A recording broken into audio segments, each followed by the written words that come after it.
Kilimo cha ufugaji hasa wa ng'ombe wa maziwa kimeendeshwa na wengi hapa nchini. Ukulima huu huendeshwa kwenye maeneo yaliyo na hali ya anga inayojumuisha misimu ya mvua na pia maeneo yenye misimu ya kiangazi. Lishe ya ng'ombe haipaswi kuwa majani mabichi, yani green fodder. Wataalamu wa kilimo hushauri kuwa ng'ombe walishwe kwa majani yaliyokauka na kisha apewe virutubishi vinginevyo, yani vyakula vya unga au vya viwandani. Ili kupata suluhisho la changamoto hii ya ukosefu wa lishe bora, hasa nyakati za kiangazi, majani yenye ubora inaweza kuvunwa na kuhifadhiwa kama silage ili kutoa chakula kinachoridhisha wakati wowote baadaye. Francis Mathenge amekuwa akifuga ng'ombe katika eneo la Nakuru mjini kwa zaidi ya miaka 10 sasa, na anakiri kuwa hii ndiyo biashara yenye urahisi zaidi anayoienzi. Ukulima wa ng'ombe unakuwaga ni rahisi kwa yule tu ambaye ako na ufahamu, lakini unakuwaga mgumu kwa yule hana ufahamu. Kwa sababu yule hana ufahamu ni yule anaweka ng'ombe ambao hawana maziwa ya kutosha. Kwa hivyo that means ile gharama ya kuwalipia wafanyikazi na njia zingine zote inakuwa juu kuliko mapato. Huyo ni yule mkulima ambaye hajui ile kazi anafanya. Ubora wa silage hutegemea ubora wa majani yaliyotumika kutengeneza na vile kasi ya kunyauka na ukavu uliopatikana kwenye majani hayo. Malighafi zinazoweza kutumika kuandaa silage hujumuisha majani ya matete, yani thara, jamii ya mikunde, mimea ya mazao ya chakula kama vile mtama, mahindi na vile mabaki ya mazao mengine kama vile mishiri, karoti au hata mboga. Je, zoezi hili la kuhifadhi majani litakuwa na faida gani kwa mkulima? Ni njia moja ya kuhifadhi chakula ambazo wakati kuna mvua mingi, kuna chakula mingi, that is one way ya kuhifadhi chakula yako ambao utatumia wakati wa kiangazi.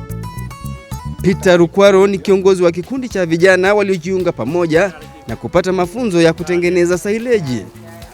Kisha walijitwika jukumu la kuwafunza wakulima hasa katika maeneo ya mashambani ambapo kiwango cha maziwa kimekuwa chini licha ya kuwepo na uwezo wa kuzalisha lishe kwa wingi. Nimekuwa nikihusika na wakulima wadogo, yani small scale farmers, kwa kuwaelimisha juu ya ukuzaji wa malisho bora wa mifugo yao. Tunaonyesha jinsi ya kuhifadhi hiyo malisho ndio yaweze kuwa kwa faida kwa ng'ombe zao. Siku hii walikuwa na miadi na wakulima wa eneo la Karatina wanaowasilisha maziwa yao kwenye shirika la wakulima la Make Dairy katika eneo hili. Nia yao ni kuwapatia masomo wakulima hawa ili waweze kuongeza kiwango cha maziwa wanachotoa baada ya kupewa jukumu hilo na viongozi wa shirika hili chini ya mwenyekiti Simon Mwangi. Nilianza na kiasi 3,000 na sasa niko na 12,000. Maziwa ile nataka maziwa mingi hapa kama 40,000 kwa hii kiganda, lakini sasa sijapata hata wakati hii.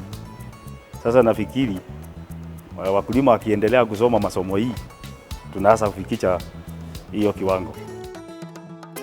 Hii ni kwa vile licha ya eneo hili kuwa na hali nzuri ya anga, wakulima wengi huwa hawana uwezo wa kukuza lishe bora kwa mifugo wa mwakani.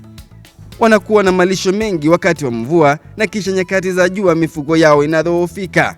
Ile changamoto kubwa kwa wakulima ni kuwa na malisho kwa muda ufaao, yani quality fodder na consistency. Yani ako na majani ya kutosha na bora na anaweza pea ng'ombe kuanzia Januari mpaka December bila upungufu ama compromise on the quality. Kabla ya tufahamishwe jinsi ya kutayarisha chakula hiki cha mifugo, yani kusindika silage, ni vema kufahamu wakati unaofaa kukivuna chakula chenyewe kutoka shambani. Silage sio kupreserve tu ama kuweka tu. Ni wakati unafaa. Ndio hiyo stage itakuwa hiyo malisho ina manufaa kwa ng'ombe. Unafaa kupea ama kuharvest mahindi wakati haitoi maziwa. Iwe mahindi yake unaweza kutoa kwa stock. Ile tunatoa kama unapika githeri, ama ile unatoa wakati unaweza haitoki maziwa yote. When it comes to sorghum, you cut it wakati imetoa matunda, flower stage. Hiyo ndio tunaita flower stage. Inatoa matunda lakini isikomae hiyo matunda isiwe imekomaa sana, isikauke sana. Baada ya kuvuna majani haya, mkulima anaweza kutumia mashine kuyakatakata, au kwa mkulima wa kiwango kidogo, zoezi hili anaweza kulifanya kwa kutumia mikono yake.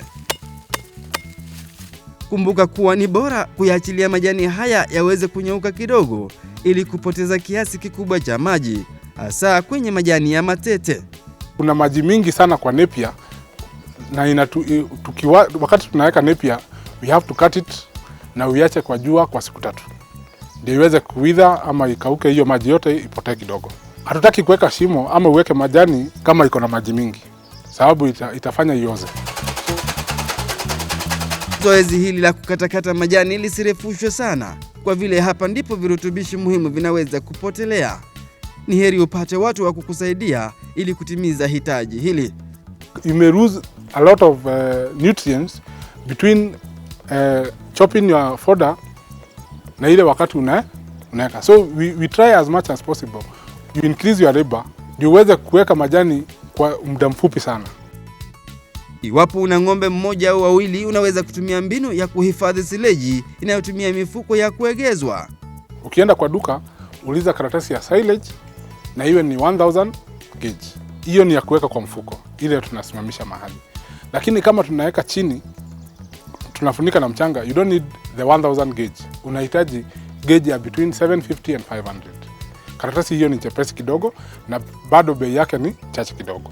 Mbinu hii, ingawa inapendelewa na wengi, huenda ikawa ya hasara kubwa iwapo tahadhari kuwa haitazingatiwa, hasa katika kujua maeneo utakapoweka mifuko hii. Naye iko na disadvantage nyingi, kwa sababu panya wanakuja wanatoboa ile silage kutoka na chini, kwa sababu ya ile harufu nzuri inatoka kwa hiyo chakula. Mbinu ya pili ni ile inayokuhitaji kuchimba sehemu ya ardhi iliyo na mwinamo kiasi ili kukuwezesha kuhifadhi majani chini ya ardhi. So karatasi lazima iwe nzuri, lazima isiwe na mashimo na iweze kutandikwa huko ndani, inawe hakuna hewa inaweza kuingia ndani, ama maji ya mvua ikinyesha isiingie huko ndani. Masomo haya ndiyo wakulima hawa wanajifunza ili kuweza kujifaidi.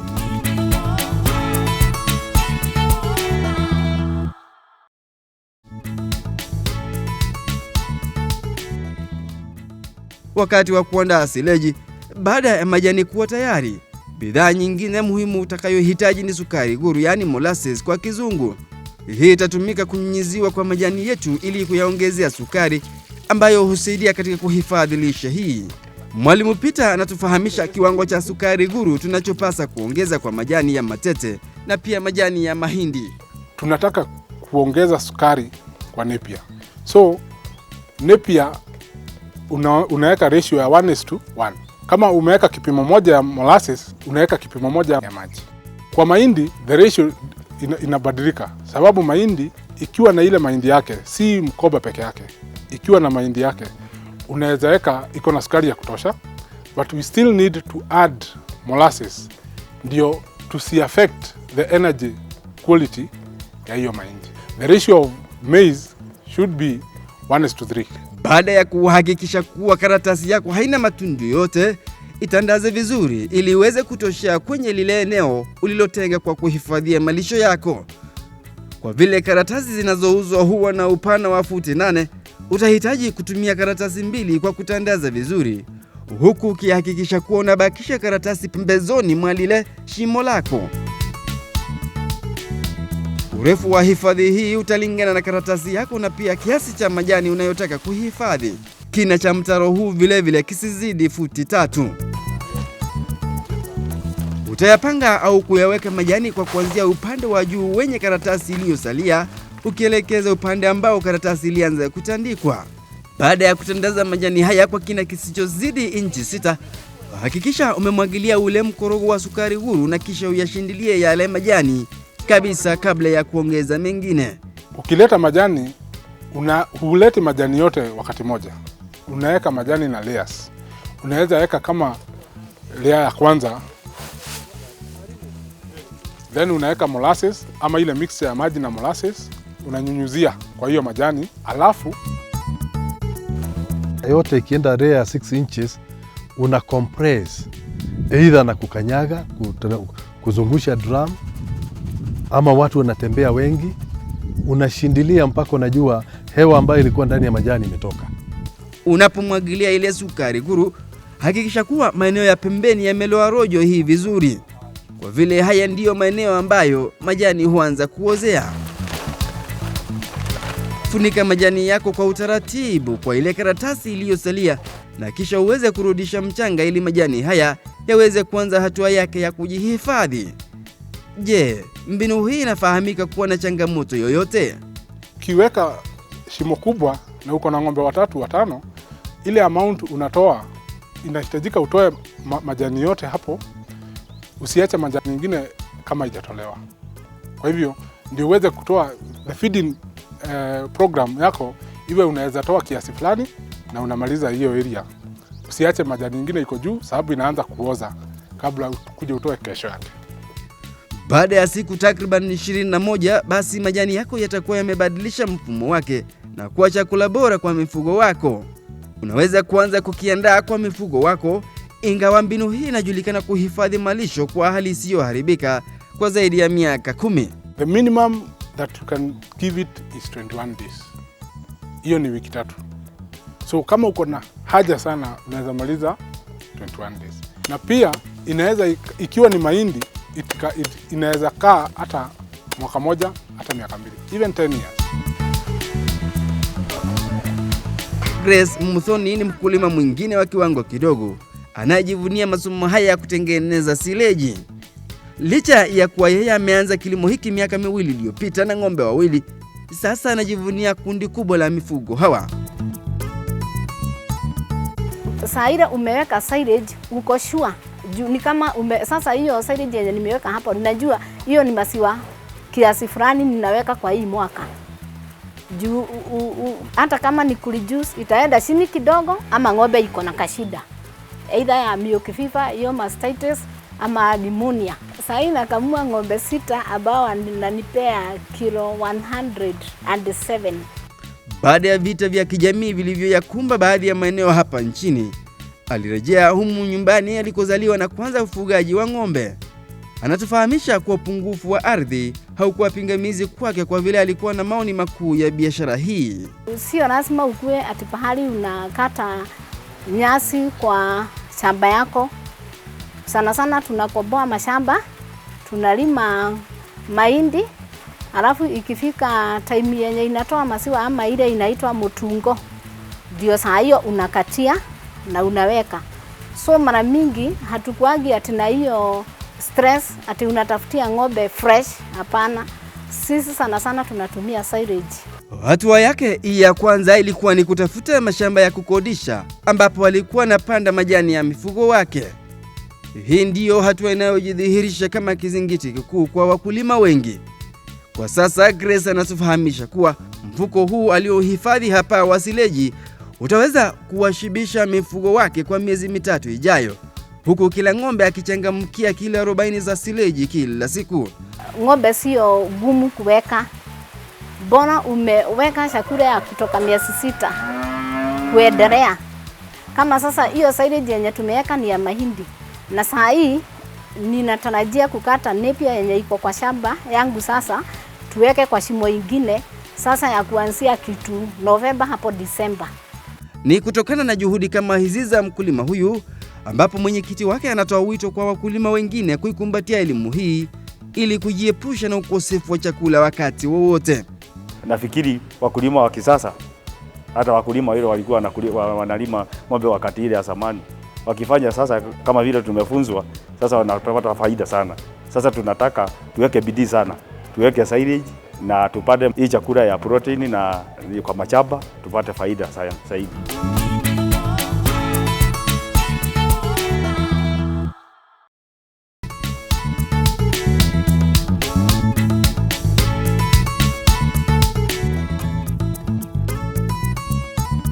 Je, ng'ombe huhitaji lishe ya aina gani ili waweze kumfaidi mkulima? Swali hili anatufafanulia vyema mkulima Mathenge, ambaye pia ni mwalimu wa elimu hii wa kiwango cha juu. Na ng'ombe ili afaulu ni lazima umpatie chakula iko na protein ya kutosha kama 20%. uwe na chakula ya kuipatia nguvu kitu kama 70%, halafu uwe na minerals na maji ya kutosha. Ukiwa na hayo, ng'ombe wako watanawiri. Na njia ile nzuri ni uwe unajipandia hizo chakula ili upunguze gharama.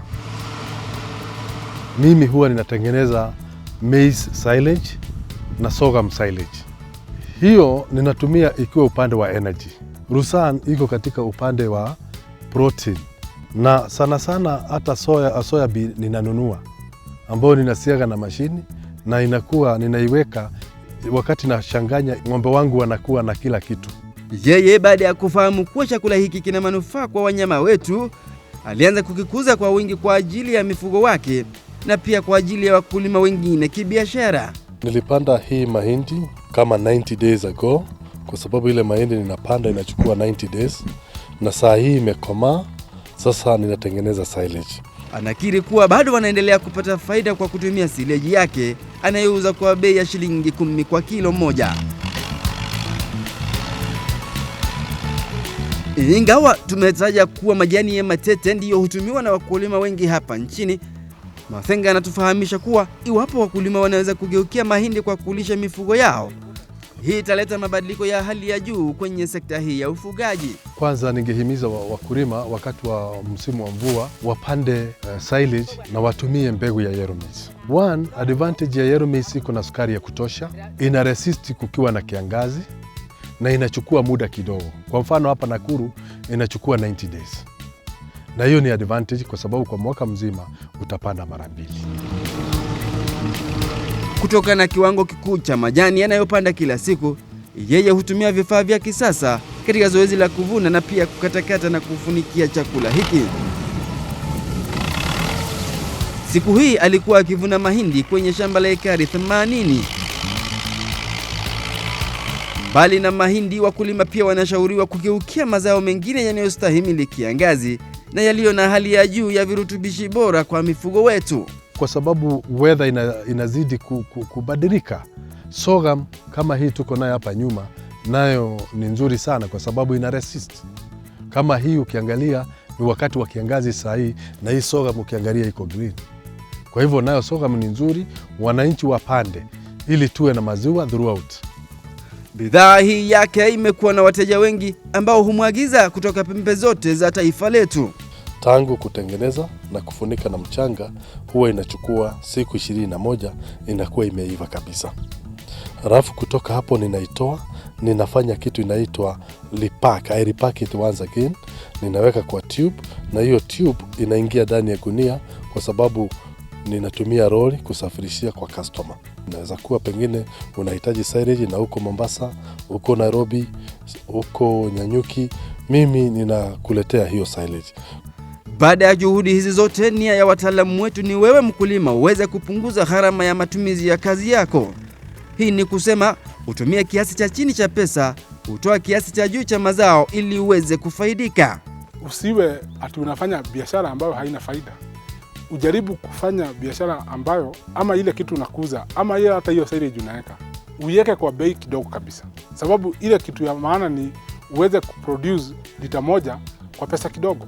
Ndio ukilipwa that shilling kwa lita moja, unaweza produce hiyo lita moja kwa 10 shillings ama 15 shillings. Sasa hiyo utakuwa na faida. Niko na uhakika ng'ombe ambayo inakula silage kwa kiwango yake ni kutoka kilo 15 mpaka kilo 20. Na hiyo ng'ombe ikikupatia lita 25, halafu tuseme kwa mfano huo unauza shilingi 40, itakubakishia kitu na utapata faida. Kwa hivyo ninatengeneza silage ya ng'ombe zangu na kuuza kwa wale ambao hawana mashamba na wale ambao wako katika town na wamefuga ng'ombe ama mbuzi za maziwa. Kuna package iko upande ule wa mwisho, na hiyo kilo 60 ni kama ni kwa kuuza ni shilingi 600.